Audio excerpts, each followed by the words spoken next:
ألا إن شهر رمضان قد أزف على الرحيل، وتصرمت أيامه ولياله الفاضلة، فهو وحي التقضي سريع الأفول، وإن للحظات فراقه ووداعه غصة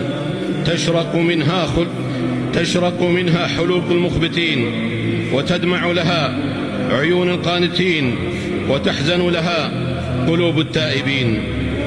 نعم عباد الله، لقد آذن رمضان برحيله، وما هو إلا كضيف لما نأنس بروحانيته ونستمتع بنسائمه، حتى لملم حقائبه وشد رحله ليودعنا بمثل ما جاءنا به.